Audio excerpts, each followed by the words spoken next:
Butter Vision.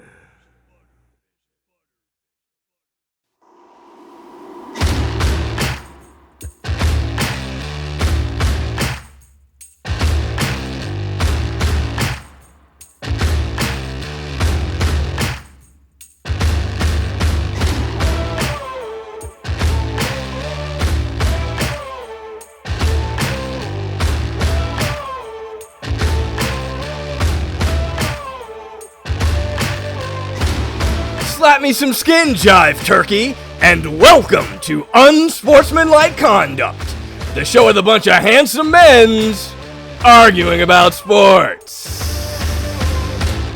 On today's episode, David Goodman,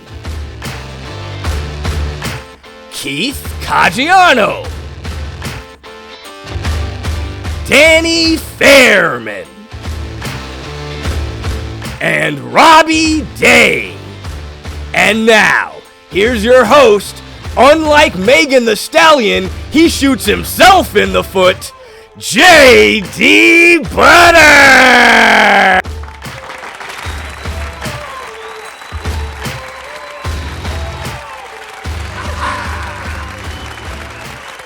What up, y'all? We're back. J.D. Butter here with another episode of Unsportsmanlike Conduct. We got another good one today, a great cast of characters on deck, so let's get them in here right now. Let's start out with my man, one of 9 black people in Connecticut, my big bro, Mr. Robbie Day in the house. Let's get him in here, y'all. Where he at? There he is. All right. There he is, our Black Professor X, ladies and gentlemen, Mr. Robbie Day. What's good, my man? What's going on, brother? How's it out there in Connecticut? How's your summer 2020? I usually call it JD Summer. This summer I'm calling it JD Bummer. Listen. 2020 is just a gift that just keeps on giving. Oh! And I've turned into a straight outfit. Okay? Well, at least you got something good there. Oh, all right. You know Well, while you're little bit.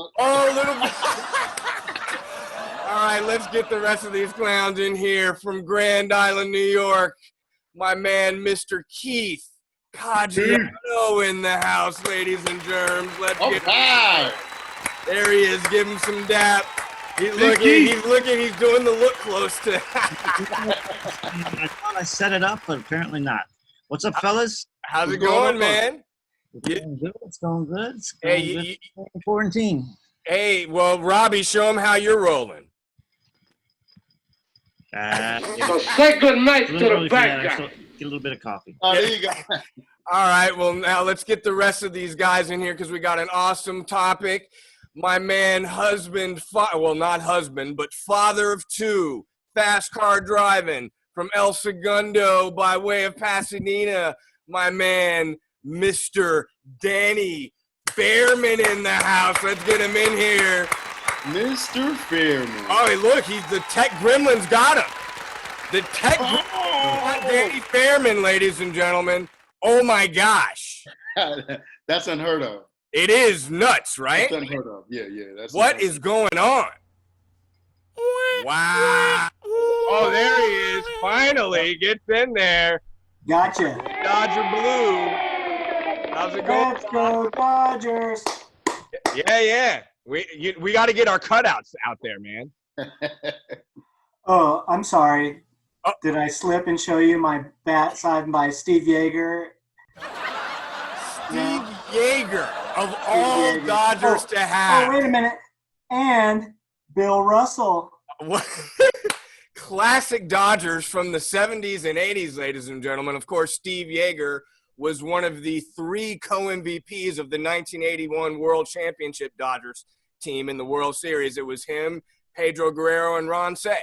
So Yes. I'm really taking it back in the day, am I not, Mr. Fairman? Yes, you are.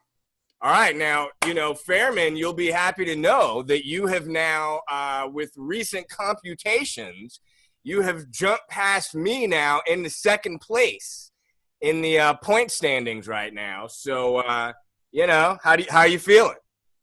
I feel great. I feel it's deserved, and I'm ready. Bring it on! All right, well, let's get our fourth and final panelist in here. You guys, I'm sure if you've seen any of these episodes, you know he is like our biggest cut-up, our biggest ham. Let's get him in here, Mr. David Goodman in the house, the doctor of general knowledge, ladies and gentlemen. What's good, ladies and gentlemen? Let's get him in. There he is. There he is. Oh, he's all right. I want to let you guys know, Nice. I know I've messed up in the past, and I've kind of not gotten what the topic was. And I really thought, best rivalry, right? Like, who's the best rivalry ever, in Muppets? And it's Bert and Ernie, right? And then I realized, like, okay, I don't want to screw up again, and I'm gonna get it wrong. So I apologize for this, and so I'm gonna be really clear. It's about food today, right? It's all about food, and it's English breakfast versus continental breakfast. So I'm good. I'm good. If you guys are good with that, then I'm good with it, and I'll move on. If you're not, let me know. I'll try to work something out as the show goes on. I'll figure it out. Like I said, I'm assuming there's some ham as part of that breakfast, ladies and gentlemen. David Goodman. Now, I don't even mind if you get the topic right, as long as you don't have another technical debacle like happened a couple episodes back. I don't know. Are you silence? Crickets over that, huh? Did we not see the last afterward? There was you made a very nice comeback, in the following episode. I'll give you that. If you fall down, pick yourself up. So, All right. All right, so let's get into this topic, ladies and gentlemen. We're coming to you live from your computer or mobile device, and this topic, I'm telling you, it's going to be a stone gas. It's going to be. Whoa! Huh? Hold on. What? None of this like retro hipster crap, okay? Seriously. What is a stone gas? What is that? A good time. It's going to be a good time, ladies and gentlemen. So Okay, let's get right into it. I'm good with that. You saw a little foreshadowing with Mr. Goodman. Today we're going to talk about the best individual rivalries. So two individuals head to head, not team rivalries. So let's get right into this topic, and let's start up over here to my right. Mr. Day. Yeah. Oh, yeah. let me get the clock ready. I don't want to, let's see. All right. 2 minutes. Boom. All right. You ready? Do it. All right. Listen, let me share my screen here a little bit. Uh-oh. Here we go. Tech gremlins have been out already today. Look out, stone gas. Be careful. Oh! Listen. This for me was classic. I mean, I had to be like 20, 21. Mike Tyson was amazing. Mike Tyson was Mike Tyson, who he was back then. And then Evander Holyfield, he started I think he started lightweight. But they both met in 1987 at the Olympics. Tyson didn't get to fight, but Holyfield did. And their careers took off after that. The stage was set. Mike Tyson had just got out of prison. He did 6 years. They were able to meet. And I was really heavy into church at the time, right? And it was amazing because on Sunday morning, it was amazing how the pastor was like, Holyfield was like this God-fearing Jesus guy. And Mike Tyson was like the villain, and he was like the devil, and everybody who was like really good. And I think most people wanted Holyfield to win because Mike Tyson was just the villain. He had just did time from the rape. 30 seconds. And I think Mike Tyson was just in a very dark place. But I think things changed. But who can forget the ear biting, right? That's what stopped the second fight, right? And basically Holyfield pretty much murdered Mike both fights. Like he outboxed him. That's just plain and simple. But this goes down to me as probably one of the biggest rivalries ever. All right. Well, certainly you'd have to think it was something. The dude bit part of his ear off. What's funny though is they become homies like over the years since then. As you saw in big some of the time. pictures, he's there promoting Holyfield's barbecue sauce and whatnot. Real dad barbecue sauce. Yeah. All right, so let's see what Mr. Fairman's talking about. What do you got? 2 minutes. Let's hear it, Mr. Fairman. You got some of your usual tech going on, or what's good? A little bit, not my normal, but I don't think much needs to be shown. Everybody's imagination is going to run wild with this. So everybody knows that rivalries are great for sports, but what's terrible for sports is inter-squad rivalries. You know, we've all been around to witness these things, and they can rip people apart and also be quite regrettable, I think. So the one that comes to mind is Billy Martin and George Steinbrenner. So Billy was hired 5 times and fired 5 times by Steinbrenner.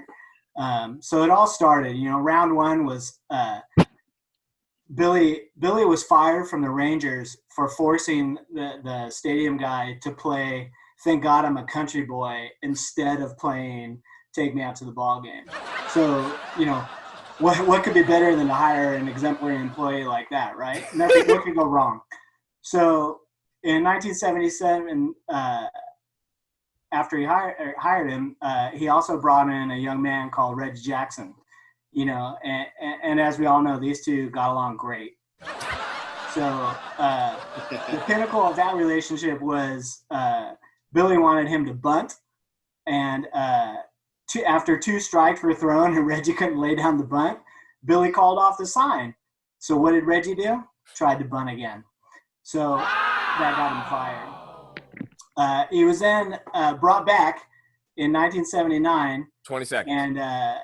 And he hired Billy again, but Billy was hired midway through the season, and he didn't get a chance to even start the next season because he punched a marshmallow salesman in the face at a bar. So then again, in 1983, Billy brought him back again, and they did a bunch of Miller Lite commercials, and everybody started making fun. But it was found out that Billy not only had a wife, but he had a girlfriend and a big drinking problem.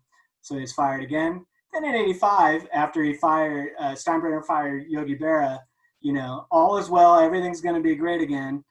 And, you know, so this turned out, instead of this turning out to be a great thing, Billy punched their pitcher in the face and ended up with a broken arm. I remember. Fired, brought back one more time. All right. What this boy talking about on the telephone, man? Billy's a great guy.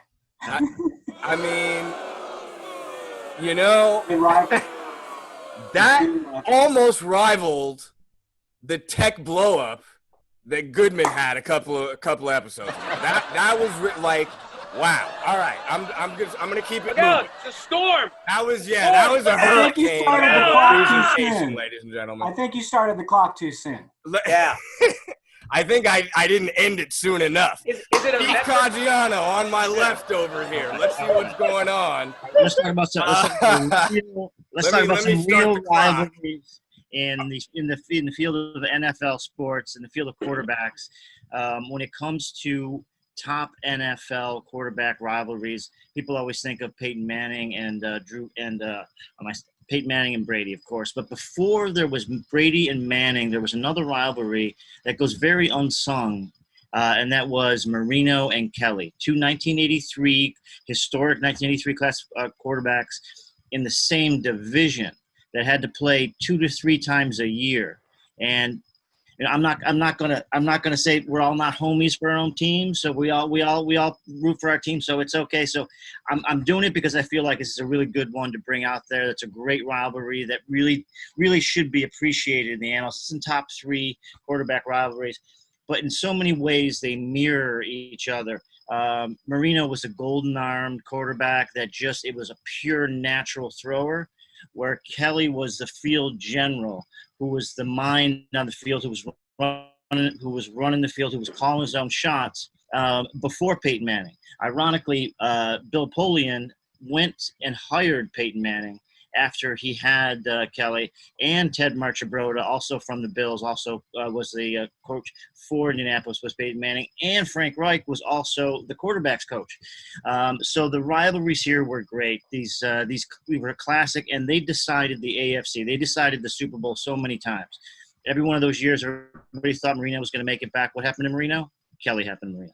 11-7 overall record, 3-0 in the playoffs, and those games, being in Buffalo, going to some of those games, that's what sports rivalry is about. You know, those moments in time where you get to appreciate real time, even watching it. That's a classic one with these guys putting up some serious numbers, some serious stuff 3 times a year, 2 to 3 times a year. That's a classic, great rivalry. Deserves more respect in the annals of the sports history. All right, not bad, but I don't know about you, David, but I'm licking my chops right now with what I've heard so far. This, like, I could almost, like, I feel like I could phone this in, or like, you know, like, I mean, seriously. And so since I'm talking all the smack, let me get in here, and of course, then like my tech will like, you know, blow up in my face. But let's see if we can get it started. Let me start the clock. Make it a stone gas, baby. Yeah. So, like, you know, you guys are talking about some rivalries that are, it was like a rivalry for a couple of years, whatever. The rivalries I want to talk about are sport-changing. Whoa.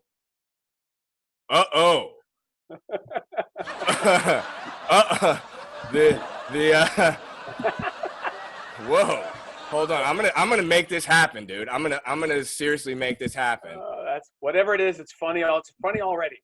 Yeah, right? Okay, yeah, it's gone. It's not there. But watch this. Watch me do this. Watch me do this. There have, of course, been a lot of great sports rivalries, but very few of them transcended sports like the ones your man J.D. Butter gonna be talking about. To wit, on your screen, 2 of the great heavyweight champions of all time, and you can really not even say the word Ali without Frazier falling in line right behind it. They had 3 fights.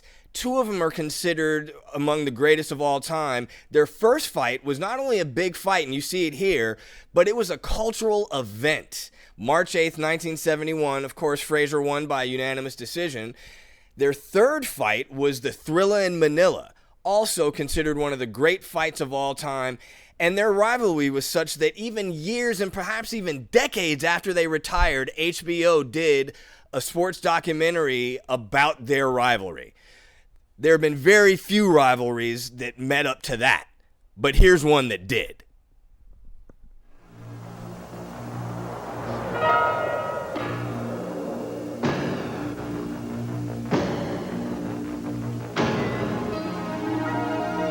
I heard Converse made a pair of bird shoes for last year's MVP. Yep. Well, they made a pair of Magic shoes for this year's MVP.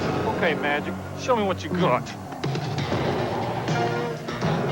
The bird shoe, the magic shoe. Choose your weapon. Their rivalry started before they even got to the leagues. They met up in the NC2A championship game in '79. But once they got to the league, son, they straight up saved the league. The NBA had low ratings, had a bunch of drug scandals, a bunch of knuckleheadery, and Magic and Larry literally saved the NBA. And through all their combats, trading championships back and forth, they also became really good friends. And isn't that what really sports is all about, bringing people together? And HBO also did home box office a special about their rivalry. So beat that, chumps. It changed sports, dude. It doesn't beat ear biting. I'm sorry. Well, you can talk about it in your rebuttal. So before we get to the rebuttal, let's do a quick round table. So, Robbie, of course, you have Tyson Holyfield. Do I get my turn? Oh, yeah, that's right. Don't be a stone gas. I'm going to stone gas you the whole time. All right. All right, 2 minutes. I almost forgot about the – oh, wow, I see where he's going with this. Go, 2 minutes. Well, all right. So, I'm not even going to try to screw this up too bad. Let's just see what I got here. Let's find out here. Let's get some share. And let's do that, and let's hit play. Reggie Miller talks a big game, but just remember last year, Game 7, he was crying like my little sister, like a little girl. Dale Davis. Here's Miller. Swings away and hits. Reggie Miller is on fire. has 22, and Indiana has moved with 32 points in all. Indiana in the midst of a 10-2 run, down by only 4. LaSalle Thompson with the ball has been a major factor. Miller again, his foot on the line. That's a 2-pointer. And Reggie Miller in an animated discussion with Spike Lee, who is Reggie Miller giving the choke sign to Spike Lee. Spike is appealing to the official Dan Crawford. I don't think. Well, it's twofold. It's the passer not getting low enough below the free. Look at this shot. And he hits it. It's a 3-pointer for Reggie Miller, who again is staring in the direction of, yes, that man. By Charles Oakley on the intentional foul to put him on the line, and one more shot. That's Spike Lee. 38 points for Miller. What about Spike Lee? Spike who? We will see you on Friday. So 24 points in one quarter. It was the Hicks versus the Knicks. It was the big city versus the farm boy. They'd beaten them all the time. It was Reggie versus Spike. Who else choked someone on national TV? National TV. It was lights, camera, action, and that was 1994. Okay, that was the first time it happened. That just set the rivalry in motion, and we'll talk about 1995 later. All right, well, I mean, ladies and germs watching this on your computer and mobile device, I mean, we don't even need the rebuttals, but I'm going to do a quick roundtable sum up. But America, you know what's going on here. Okay, we got Tyson Holyfield. Robbie has Tyson Holyfield. We got Marino and Kelly. Yes, Jim Kelly. We got Spike Lee and Reggie Miller, right? All right. Spike Lee and Reggie Miller. And Danny, where are you coming down on this again? Oh, here, let me remind you. Yeah, Billy Martin and George Steinbrenner. Wow. Okay. We're gonna go in a little reverse order today. We're gonna start out, and let me set up the clock for these 1-minute rebuttals. All right, Mr. Goodman, let's hear what you got. Starting. Do it, baby. 1995. 105.99, 18.7 seconds left. The Knick defense stifling today. A game that's seen nearly 60 fouls called. Actually, that is short of the record for both teams in a playoff game. Miller for 3, and he got it. Reggie Miller with a clutch tray, and it's 105-102. And a steal. Miller retreats to the three-point line. Tie game. No need to foul in that situation. Parks misses. Batted around. Ewing hits it. His shot no good. Reggie Miller rebounded a foul at 7.5 seconds. Last year. Miller hits 2. No Anthony. Stumbles and falls. Reggie Miller scoring 8 points in the final 32 seconds. 8 points in 9 seconds. Drop. Yeah. All right. Okay, America. I mean, this is a joke. You know what's going on here. One guy picks a player and a fan. Another guy picks a manager and a GM. Two old school quarterbacks. I mean, the closest thing to what I'm talking about is Tyson Holyfield, but it was a couple of fights. Frazier and Ali are historically connected to each other, and Magic and Bird saved a sports league. They saved a sports league.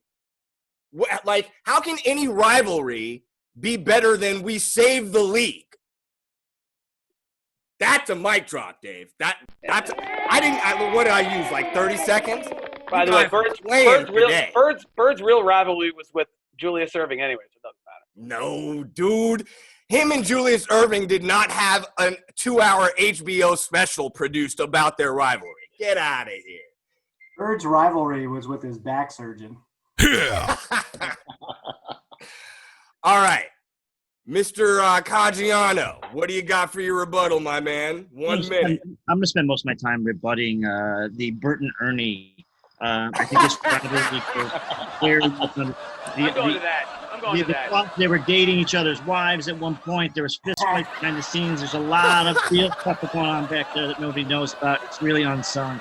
Other than that, a lot of good rivalries up there. I hate to give JD some credit, and so I'm not. I'm gonna try to be. I'm trying to work on changing my tone a little bit. Yeah, not being so zen and like. It's just an ear. Holyfield, it's just an ear. Just keep going. And Billy maybe should have gotten some AA a little bit sooner stuff. I don't know what are you gonna do with that, but so here we go. So there we go. Burton Ernie. I think that's if it's not Kelly Marino, I'm going Burton. It's in the hole. LGBTQ, baby. It's in the hole. All right. Not bad. All right, Mr. Fairman. Yeah. We're looking at you, my man. What's up? Do it. All right. Well, David, thanks for that PSA about how terrible Patrick Ewing is. Yes! Thanks for the Converse ad, JD. Keith, I can't even remember who those two quarterbacks are because they don't have any. And my man Robbie, a little bit of props, but stick with me, kid. Nothing. All I gotta say is this: one time only, real quick. Is there would have been a sixth time that Steinbrenner would have hired him and fired him if he didn't die on Christmas Day. Those two saved Yankee baseball. Wow.